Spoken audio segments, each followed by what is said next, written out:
This is the 5th episode of Life Chat. If you've watched my videos, you know that my whole purpose right now is to live mindfully, to set my intentions, and to walk through my life with my eyes and ears and my heart wide open so that I can hear and understand what is going on in my life from a spiritual perspective so that I can hear God's voice and what He's telling me to do, where He's telling me to go, and especially who He's telling me to be. So this was no different. I have been watching Lisa Nichols probably for about a year now since I even discovered personal development. And I wanted to go and see her in person, and I did not expect for what to happen, what actually happened. So I'm going to save the big announcement for the end of the video, but I want to tell you that this conference is not at all what I thought it was going to be. Lisa Nichols usually speaks to large audiences. She probably first got her start when she was in the movie The Secret. And then she was invited to Oprah, and that's when everything blew up because what she said to Oprah was so life-changing and resonated with so many people that she ended up becoming an overnight success. I thought I was going to a conference where it was going to be like 3,000 people, either in an arena, which I knew it was in a hotel, but I thought, it's going to be in one of those big, banquet rooms or what have you. It was not. It was not that. It was a very small, intimate gathering. There were about 150 people there. And if you've ever been to a conference, with, someone famous, 150 people in a room that's access. And it was very clear from the moment that she came in, because she told us straight out, that's how clear it was. She was like, I'm here for you. Like, I'm not leaving until everybody in this room has had time to talk to me, ask me questions, anything, and speak to me on a personal level. It's my coffee.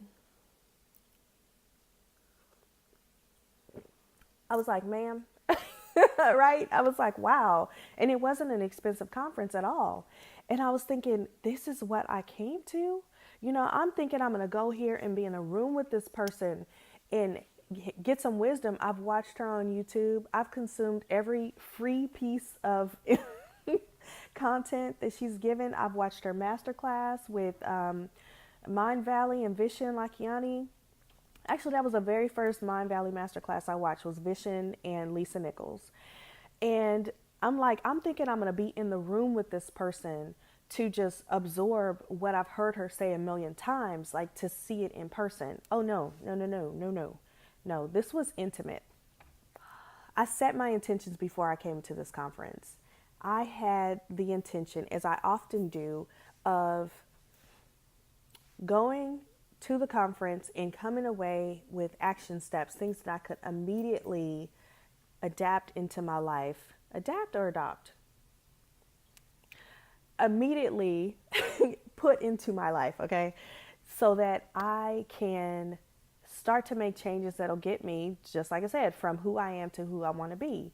And that's often what I set my intention to be if I'm going to go to a space where somebody might be imparting knowledge. It's like, let me glean the action steps. So what your intuition does when you set your intentions, like 10 minutes before I went downstairs for the conference, I sat in a room, I did a guided meditation. My intention was to calm myself down so that the monkey in my head, the voice is always saying, do this, do that, go there, oh, look at this, look at that, would just be quiet so I could actually hear and listen. And if there was something that was a good actionable item, that my intuition would go, ping, there's your action step. Just like the printable, it's like, ping, there's an action step. So I wanted my entire day to be that way, where I could, get through the noise, the noise of the day, all of the things that didn't pertain to me in my life. I could filter them out and just be able to focus in on what God wanted me to hear during that day. That's what I wanted. And that's kind of what happened. I will attach at the end some of the footage from the conference. But this episode is all about the conference and what happened.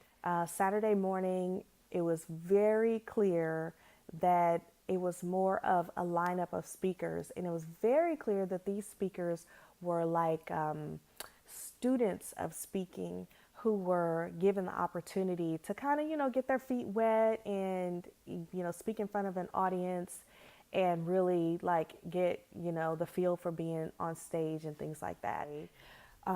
We started with, I don't want to say the weakest speakers, because anybody who could get up in front of a crowd, that's strength right there. That's courage. That's vulnerability. They did it. So we started, and each speaker got better and better and better. So the very first speaker that I saw, it was a guy named Sully. He actually came from Italy to speak to us. There was at one point when he said, "Who are you now, and who are you becoming? And what's in the gap? What's in the gap between who you are now and who you're becoming? What are those behaviors that'll get you from point A to point B?" Now, this was interesting to me because, people will often ask me, how do you come up with your principles? And I've been making planners and making my own sheets and things for years and years and years. But lately, just since January, I've been putting them on Etsy for sale. And so people who have seen the ones that I've had for sale have been like, how did you come up with that? Like, how are you coming up with principles? So this is a good case in point. Okay, I'm sitting in the speech and I'm, taking notes. And that a principle was born because it's who am I now, who am I becoming, and what are the behaviors in the gap? That's how I come up with principles. I'm listening to people talk because I'm walking through my life with my eyes open, with my ears open, with my heart open. And I'm listening to books, I'm reading books, I'm listening to people talk, I'm solving my own problems. And I hear something that makes me go, that's a printable. And I sketched it out, and I sketched it intentionally on a sticky note because sticky notes are what go into my planner and they eventually become printables.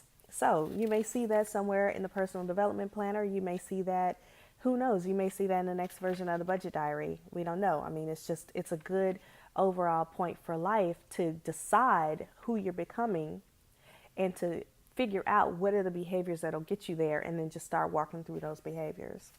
The second hour, I did not pick this person to go see. I was in the hallway, and it wasn't strict. It wasn't like, no, you picked room B, you need to go in room B. It was just like, go where you want to go. I felt led to go to this other speech. And even now, all I can say is it was just that it was an answer to my question. My question was, what do I need to hear today? And the answer was, don't go in that room, go in this room. And I listened to this lady named Gisela McKeel. I'll put all the speakers' information in either the comments here or on the blog. And she had an amazing speech. It was amazing, amazing. I got to meet her afterwards and tell her how amazing it was. But some key takeaways, I love it when she said, I'm the juice, I'm the secret sauce. I love that. I was like, I'm going to take that. Because that breaks the comparison trap. We all do this. You compare yourself to someone else. You compare what you're doing to what someone else is doing, or at least what you think they're doing because you see it on Facebook or Instagram, which is not usually what they're really doing. You compare your marriage to someone else's marriage. You compare your kids to someone else's kids. I mean, we just compare each other to each other. We compare ourselves to everyone else. And she was saying, no, it's you. It's all you. No one can do what I do the way that I do it. No one has the collection of life experiences and character and personality that I have. It's just me. It's just me.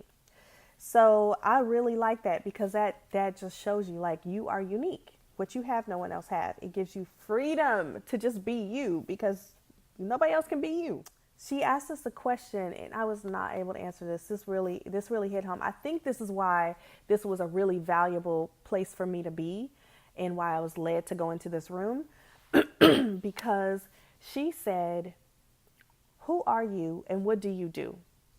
And she just asked, for anybody to just stand up and tell them.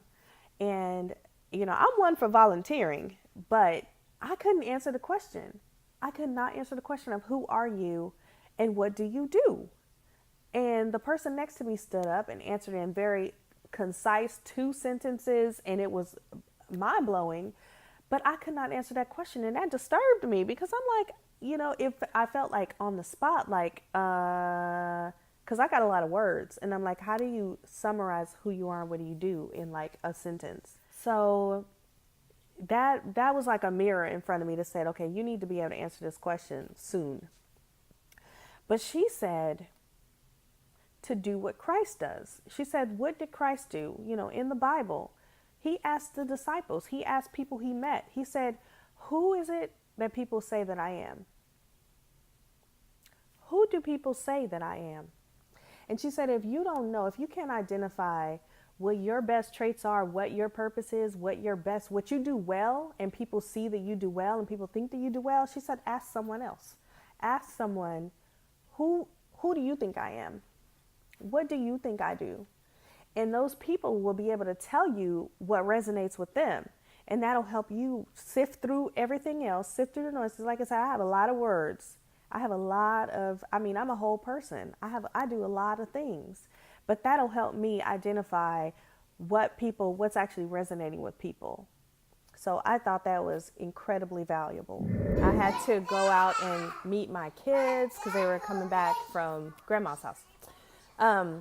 So I'm going to pick up right from where I left off, and I cannot guarantee you that it won't get super loud in here in a minute or that somebody won't come and climb into my lap in a minute. So sorry in advance. So Gisela McKeel, and I have my notes here, her talk was about finding your purpose and finding your people.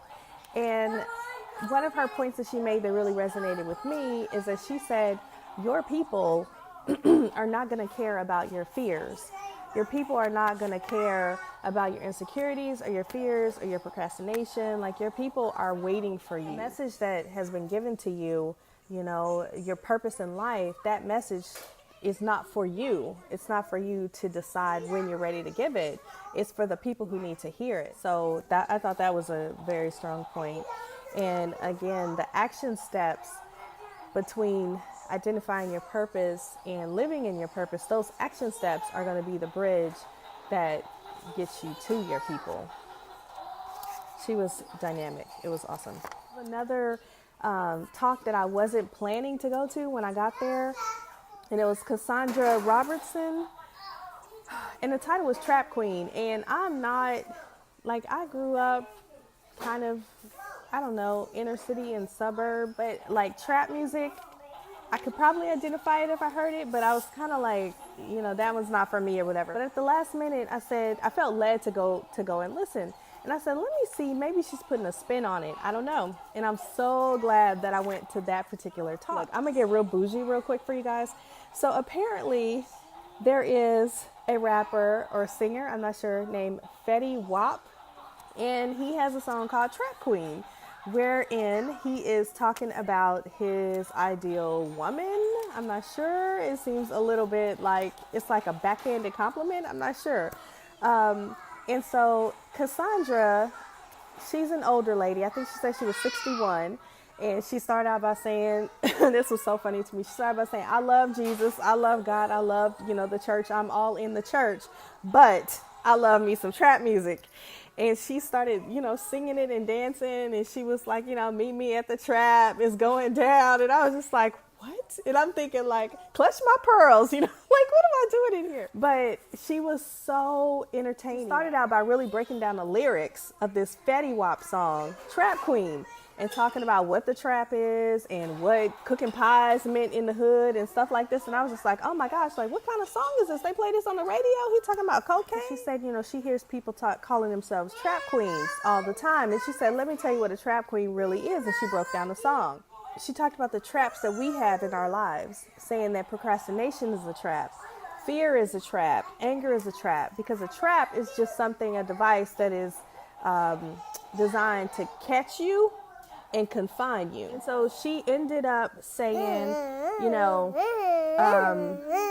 that she, instead of being caught in these traps of anger, fear, procrastination, that she is now laying traps for the things that are trying to stop her from reaching her goals. She is the one who is laying the trap. She said, I'm the queen of traps. She said, I am the queen of traps, but I'm not Fetty's trap queen. And I was like, oh my gosh. So that turned out really well. So I'm glad I went to that talk too. Let me see what else we have here. Johnny Wimbrey came to the main stage later in the morning, and one of his takeaways was, I think he started out by telling us, this is the beginning of whatever you want it to become. And that, I don't know, that hit me. I was kind of like, you know what, I might have to say that to myself every single morning. This is the beginning of whatever you want it to become. Another thing that Johnny Wimbrey said that really struck a chord with me, he said money is an ingredient to success. Like, people talk about money like if you get a certain amount of money, then you're successful. But he was saying that money is an ingredient to success. Just like, you know, if you had chocolate cake, the chocolate cake would have sugar in it. You wouldn't say the chocolate cake is sugar. You would say that sugar is one of the ingredients of the chocolate cake. So he's saying money is an ingredient to success. And another guy later on came on and said that his definition of success was if he had a good night's sleep. Like, sleeping well every night is his definition of success. And if he met someone who, they could have all the money in the world, but if they're not sleeping right, then he's like, you don't have nothing, you know. So money is an ingredient to success, and sleep is an ingredient to success. I mean, you have to define success the way that what it means to you. And Johnny Wimbrey was also saying that we have some celebrities out here, you know, we're looking up to celebrities, and like some of us, you know, depending on who you call a celebrity, but you know, we sometimes love these celebrities more than the celebrities love themselves. You know, Robin Williams. We loved Robin Williams. And Robin Williams killed himself. To us, he seemed like a success. So it's all about what you define success as. And money is just an ingredient. Nikki Shepard was the last speaker before Lisa Nichols came on. Nikki Shepard was the one who organized the entire event. And so Lisa Nichols came out, and she was, you know, if you've seen her on YouTube, if you've seen her anywhere, if you've seen her on Oprah, you know, she's real. She tells it like it is. She was exactly that. And I really wanted, like, just be smiling and tell y'all, you know, everything that happened. But it was heavy to me. Like, it's heavy because it was so relevant to my journey. I've been practicing mindfulness since probably the beginning of the year. And I started this show. This is the 5th episode of Life Chat. And I started this. Is that it? Mm-hmm. Yeah. Okay. There you go. I started this weekly show just to chronicle and to show you guys how I incorporate mindfulness into my life, like what I do and how I do it and what the results are of it. And so this is like a perfect example, because I started setting my intentions in January. In February, I heard about Lisa Nichols coming to this particular conference, and it was like a special, you know, if you register before, I think it was February 15th. And I think I registered on February 15th because I was still kind of like, oh, am I going? Am I not? Because I'd have to get somebody to watch my kids overnight, which I really try not to do. And it was just a lot that I was like, I would have to make a way for. And that's typically, I just live my life. And so I'm starting to try to like live my life with intention and not just go through the motions.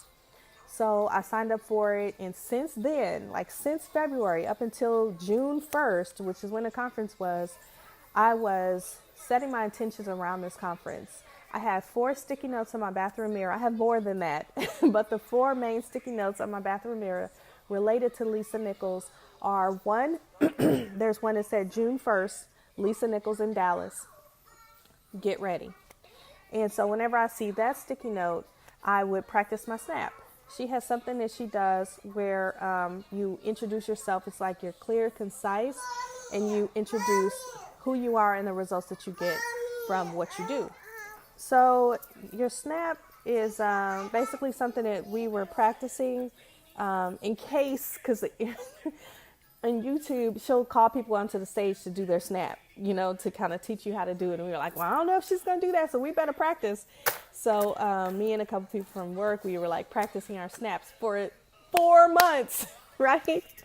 And there's another thing where she has you, you know, you look into the mirror, you tell yourself you love you, And that's powerful. If you just do that, that's a powerful, very powerful exercise. It's a way that you start to learn to love yourself. And you can try it one time and you will break down crying. If you look into your own eyes and say, I love you, you say your name. So it'd be like, Fran, I love you. And it's so powerful because you say that to other people, but how often do you ever tell yourself that you love yourself? It's powerful, y'all. And then there's one, you say your name and then you say, I forgive you for. And then there is another one, you say your name and you say, I'm proud of you that. And then the third one is you say your name and you say, I commit to you, and then whatever it is. So every morning, every night for 4 months, I have been doing this exercise, and it's basically to teach you self-love. This is like the meat of it. This is the big deal of the whole thing. Before I went down to the conference room in the morning, I did my 10 minutes of meditation that I recommend to everybody to do in the morning, because what it does is, you have the voice in your head all the time that's telling you things all day long and taking both sides of every argument and just making life confusing, right? So when you meditate, you actually quiet that voice down. That voice becomes quiet so you can hear that still small voice, the important voice, the one that's leading you to where you want to be by telling you like tiny steps to take. Go here, don't go there, go here, and I wanted to come to the conference. I wanted to be able to pick out the nuggets of information that are for me, that are relevant to my life and my journey. So I needed to quiet my mind before I went. I'm at point A, and in my mind, there is a point B. My point B, it's open. Like, I know what I want it to be, but I have a feeling that it's above and beyond anything that I'm even expecting. But my intuition, which is, there's God in all of us, and the universe is in control and abundant and magnificent. And God is going to get me from point A to point B because I asked him to. And I want everybody to understand how much power you have. If you ask, he's like, okay, let me line everything up. And it doesn't happen overnight. It happens over time, but a very short amount of time. So your intuition will tell you the steps between point A and point B. And all you have to do is your head has to be quiet enough so that you can hear the steps, and then you take them and you follow them, and then you get to where you want to be. So it happens very, very quickly. I brought I have a vision board magazine, pretty much. If you've seen me on Instagram, you've seen all these pages. My vision board, most of the time it's like a big poster board with a bunch of pictures on it. Well, I'm rarely home. I'm very rarely home. So my vision board is a bunch of like 8x10 size sheets with pictures on them, laminated in a folder. And I call it my vision board magazine. I can take it anywhere with me. So I have a Lisa Nichols page in my vision board magazine, but I didn't laminate it because in my mind, I was going to meet Lisa Nichols and she was going to sign my vision board. And then I would laminate it and put it in my magazine. That happened yesterday. Very intimate gathering. Lisa Nichols is basically saying, I am here all night if y'all have questions for me all night. I am here all night if you want to sit and chat with me all night. Like, that's what's happening. And I'm like, what? Okay. So presentation was amazing. Got to talk to her a few different times. Lisa Nichols says to me, she says, I live in LA, but I'm moving to the Bahamas, and I want to take 30 women with me on a retreat to the Bahamas. And I did this last year, and I want you to come. She says, because I got to talk to her. I got to tell her my story, got to talk to her. She says, this is a place where gladiators come and be in the presence of other gladiators. And they lay down their armor, because when you're a gladiator in the presence of other gladiators, you can be vulnerable. You can lay down your armor. You can get real. You can talk it out. And I heard that. But what she said next hit me in my heart. She said, this is a place where super women take their capes off and leave them at the door. Because it's a room full of super women. You don't need your cape.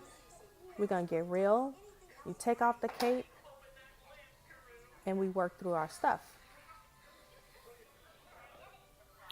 And I was like, I said, Lisa, I've been wearing this cape for a long time.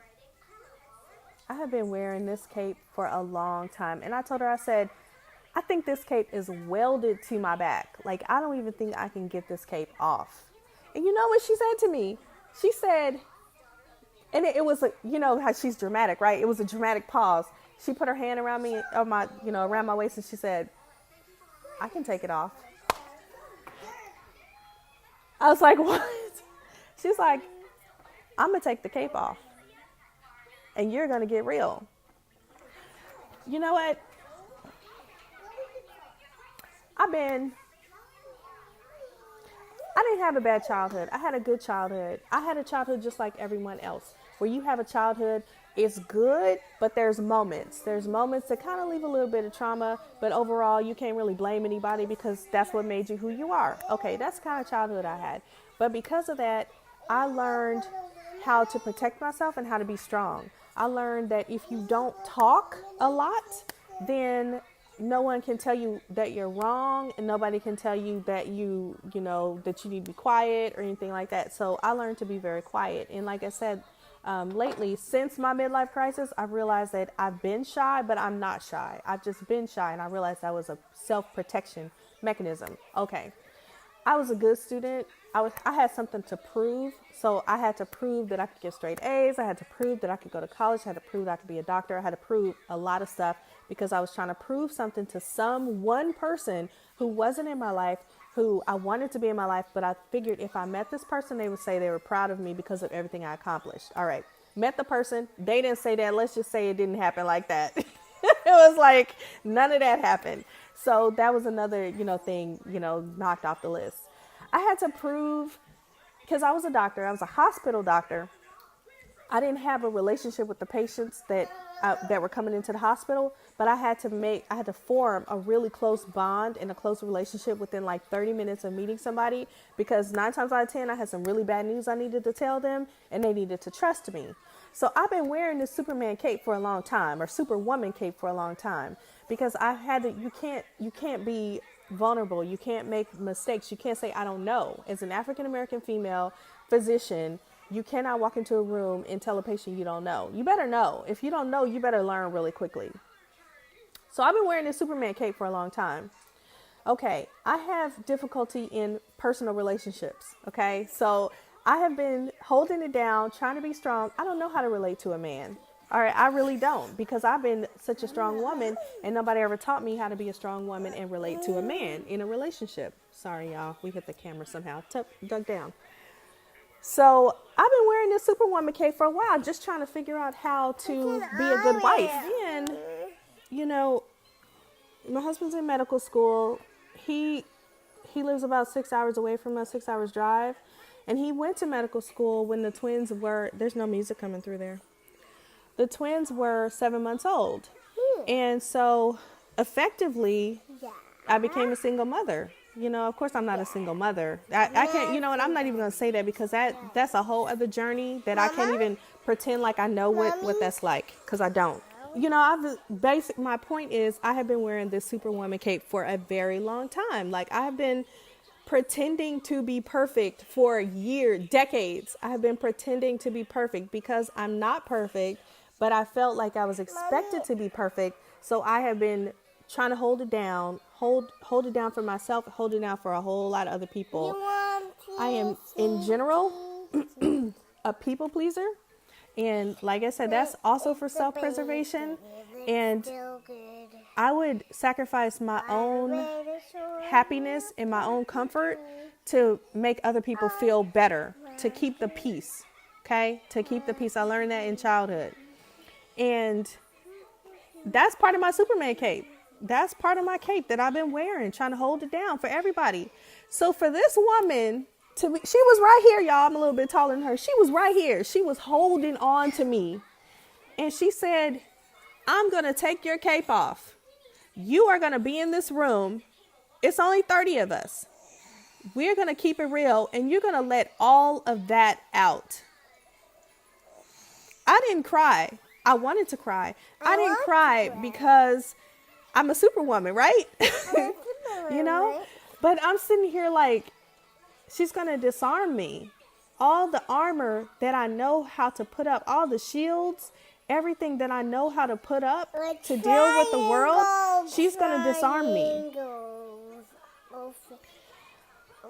And then she said, look, because there's more. I mean, when she said she's going to stand here and talk to you until you're done talking, she did not disappoint. So then she said, because I told her, I'm starting a business. She said, hook your caboose to the back of my moving train. Hook your caboose to the back of my moving train. Relax. Because I am 5 to 10 steps. Hook your caboose to the back of my moving train because I am 5 to 10 steps ahead of you. And you need to get somewhere so that people can hear your voice and I can take you there. Hook your caboose. She kept saying that. Hook your caboose to the back of my moving train. Y'all. And that's when she said, we're going to the Bahamas. And she looked at me. She said, strongly consider this. She said, I'm rarely wrong about this. I'm talking to you. I don't make this invitation to everybody. I'm talking to you and I'm rarely wrong about this. You need to be there. Y'all, I'm like, what, how, all this stuff is going through my head. But I'm like, this is like Oprah saying, come to the house. Who gonna say no?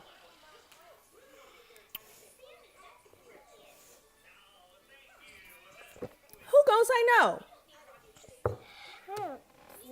Y'all, I'm going to the Bahamas to kick it with Lisa Nichols and like 25, 29 other people to get deep into my stuff that I've been carrying around for 42 years. I don't even know how it's going to happen. I don't even know. I'm a ninja power. I just don't know. But all I know is that I need this. I need it. And I deserve it. How about that? I deserve it. I need a ninja power. You need a ninja power. I only hesitated because we're going to talk about mom guilt on one of these episodes. We'll talk about mom guilt because Gigi needs a ninja power. Mom guilt doesn't come from the mom. Mom guilt comes from outside forces that tell you what you should be doing as a mom and tell you what a good mom would do. And so ninja power. Because I don't have guilt. Like going for a week to work on myself. I know that that's important. Do you like ninja powers? I can be a better mom to them and a better wife to my husband if I work on me. And it's non-negotiable because otherwise everything falls apart. But the guilt comes from, how do I explain this to someone who doesn't understand? How do I explain like what an incredible opportunity this is, how important this is to my life to someone who doesn't understand that? That's where my hesitation came from. I was like, oh my gosh, I will never be able to explain this to where anyone would be like, you go girl, you better pack your bag. I felt like I would be explaining like, this is why I need to go. This is why it's important. And it, I don't know. Guilt is a lie. Fear is a lie. It's a trap. Like the trap queen said, it's all a trap. So you just really have to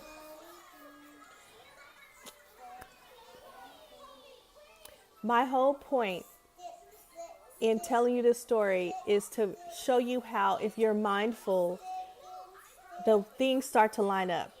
So I did not go to this conference expecting for Lisa Nichols to be like, you're going with us.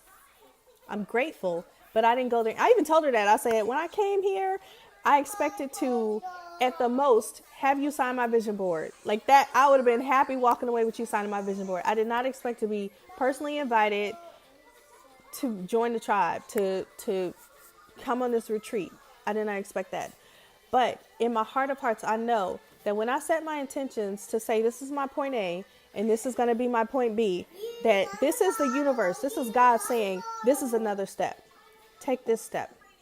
Take that step. If you ask me to this day, how did I sign up to go to this conference? How did I even register? I don't even remember.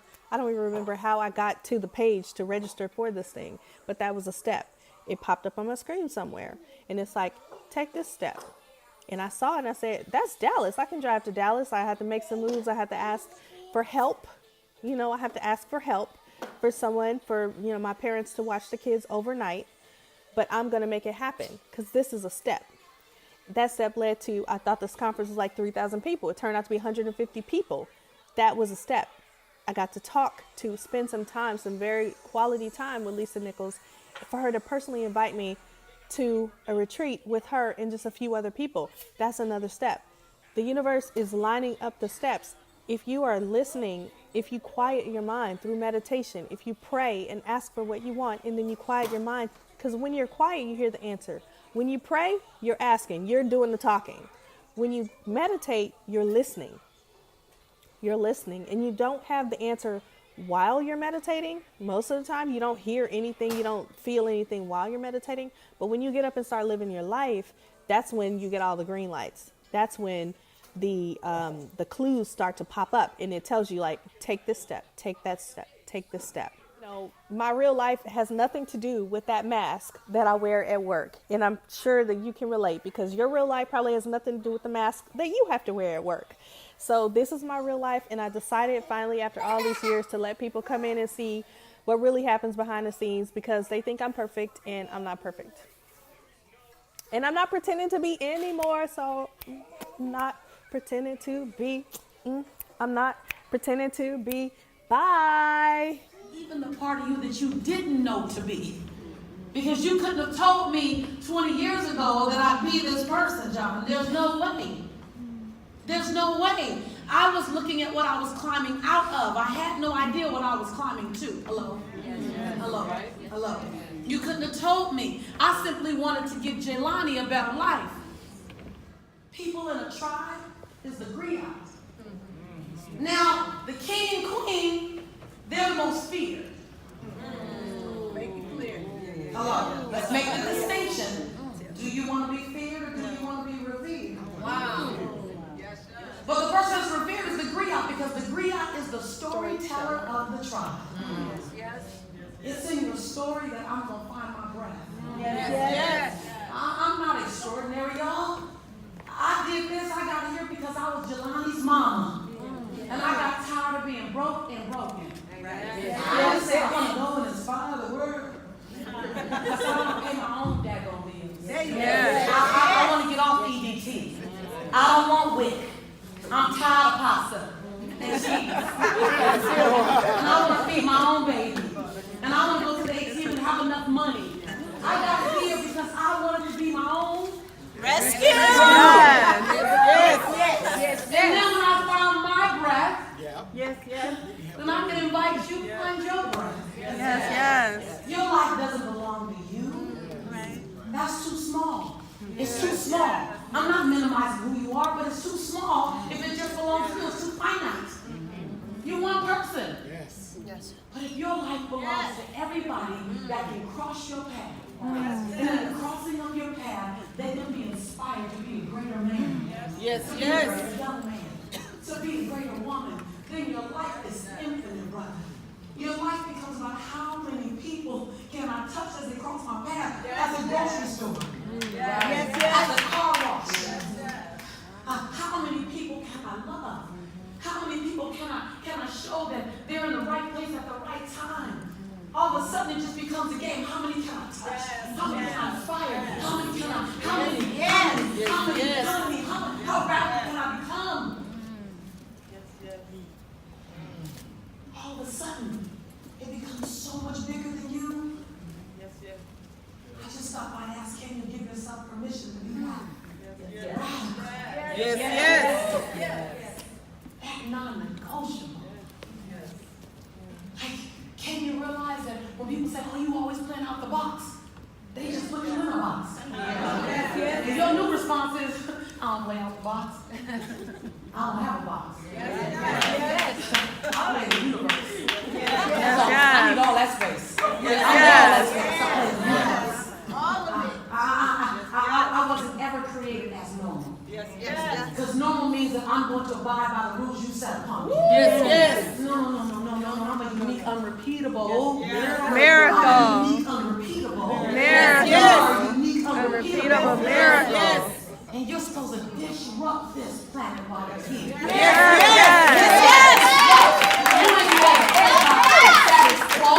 not supposed to worry about, I don't want to cause no disruption. Well, why are you breathing? I'm just saying. Cause a disruption. Please cause a disruption. I want you to get the words. I cannot live with any fire in my belly that's not, I haven't worked it out, I haven't looked for it. What am I going to do with it? I want you to go on a journey. Don't be explorer. Turn on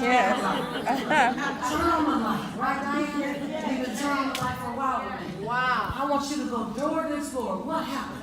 What happens? What if? ... That's what Doc did. Doc gave up her practice and said, hold on, this practice is nice. And she got an MD, she a doctor. That's nice. But that's not my what if. Wow. What's gonna happen if you do the what if and it fails? All you do is be committed to fail forward. Hello, somebody. Hello, somebody. So I came here to shake you up, baby. I came here to make it impossible. Impossible. How are we going to go back to work? She said, how are we going to go back to work? Right. Yes. I don't want you comfortable. I want you playing as big as you can play. Oh, man. And here's the deal. Some of you are going to be tempted to ask for permission to play so big. That's what we do. Yeah. Come on, y'all. Let's just tell the truth. Yes. You don't ask for permission directly. Mm-hmm. You don't say I want permission. You say, watch this. Just say yes, this is you. Just tell the truth. The truth is sexy. You say, what do you think about it? Come on, y'all. Yes. What do you think? Now, I don't mind you asking for input. But if you already know you want to do it, right? Hello. Never to walk in anyone's shadow. At one point, you were trying to hide behind all the possibilities of what might not work or what might go wrong. And then all of a sudden, you peeked out. If I fail, and all of a sudden, you want to put everything at stake. If I succeed, you want to leave her saying, I want to play full out. At least I lived as I believe. You want to make sure there's nothing left on the table. Yes. No matter what they take from me, they can't take away my dignity. There's some things that's never been available. You better sing, girl. They've never been available to your circumstances. Your resiliency. Yes. Your faith. Your perseverance. Yes. It's never been available to your circumstances. Because the grace. It's so good when you decide, how can I turn the love for me? Happening to Higher me. and higher and higher. Greatest thing you can do. Yes. The greatest love of all Right now. is easy to achieve. Nikki set you up. She brought you here so that you can fall in love, meet you, celebrate you to the next level. Yes. This is all, again, a setup. This is a setup because the world needs to watch you, love you just like you are. And the world needs to watch you birth and midwife your own next version of you. And when they witness through Instagram, and when they witness through Facebook, and when they witness through Snapchat, and when they witness at the church, and when they witness at the dinner table, start sprinkling all over the place. Yes. And all of a sudden, people start saying, what if? Yes. Learning to love yourself. See, this is the time for you. Yes. Yes. Learning to love yourself. And it happens in stages.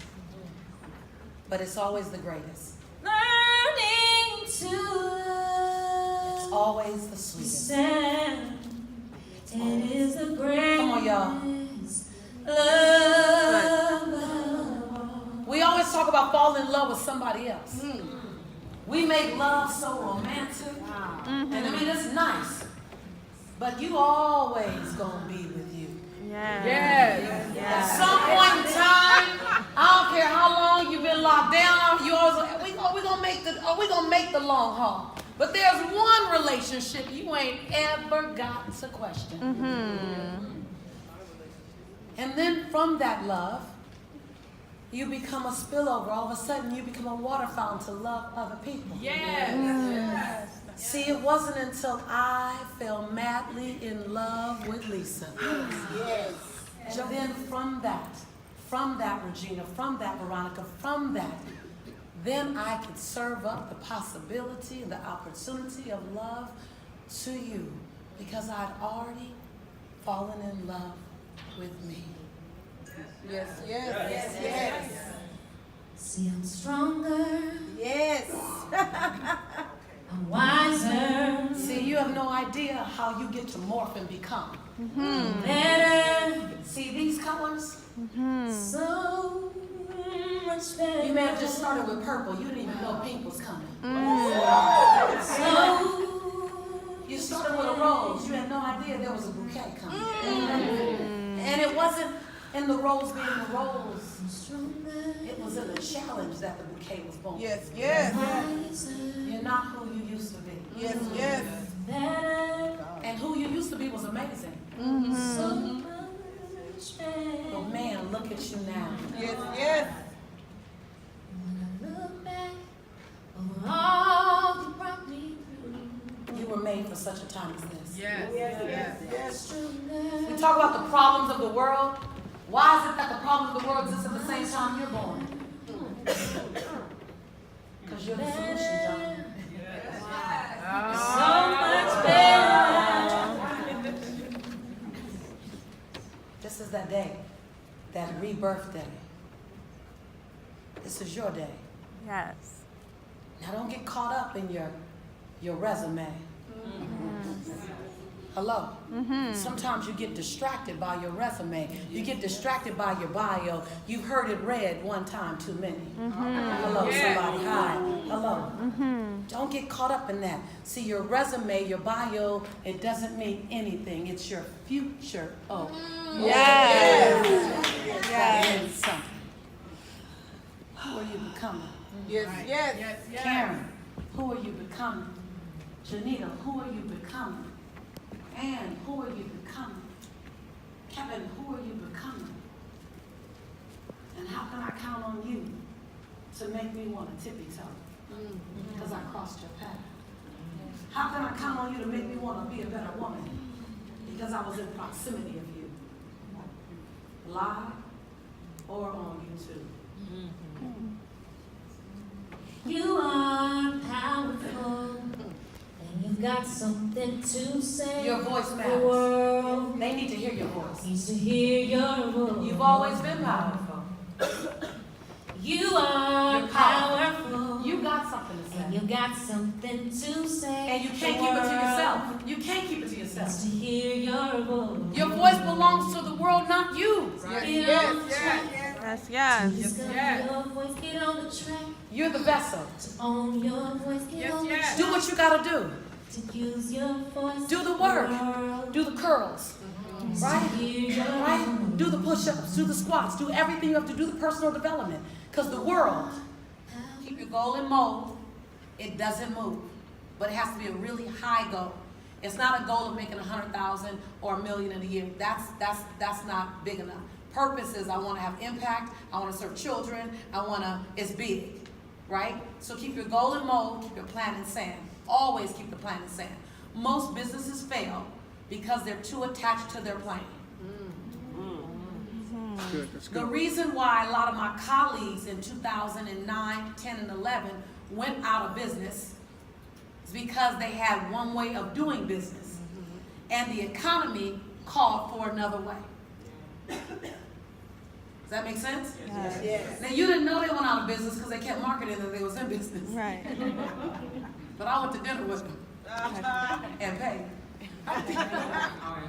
Breathe. I really do say that. Yeah, I'm over here breathing for her. Keep going. It's just really frustrating. And I know a lot of us have goals and dreams that we want to achieve, and sometimes it sucks when family doesn't support you. I've been coming and investing for a while, since 2015, in my future and my learning. Things I wish I would have had, many years ago. And to have my parents just be like, what are you doing? My parents are Nigerian, they're African. So my dad's like, we're going to this place, paying this woman all this money. What did you say again, Sylvia? Literally, that's what they say to me. Literally. Yes. Say it again. Yes. Just every day, just go and give this woman money, flying and going and going. And we need some money in the house, and you're just giving it to this woman. That's what happened. Yeah. And to have my sister graduate from high school, she's going to UT, University of Texas, for a graduation party, and my parents are calling me, can you send some money for the DJ, for the drinks, because we have to invite our groups and it's not going to be okay, And that's not okay. I can't save all of you. I haven't arrived anywhere. I haven't arrived anywhere. Teacup. One hand up, two hands up, everybody knows she's not. Look around. If your hands are, look around. Look around, sweetie, so you can see who else. Right, Yana, you are not alone. For those of you new on the campus, Yana means what? You are not alone. So your question is, what do you do when you're putting your all in and it feels like you're not getting anything out? And no one seems to get your vision. And I want to be boldly the way I'm supposed to be made. Like, this is how God made me. And like for my dad to tell me things like, you're always talking too much. Well, just calm down. I don't like, you know why? Just calm. Always talking, warm your mouth.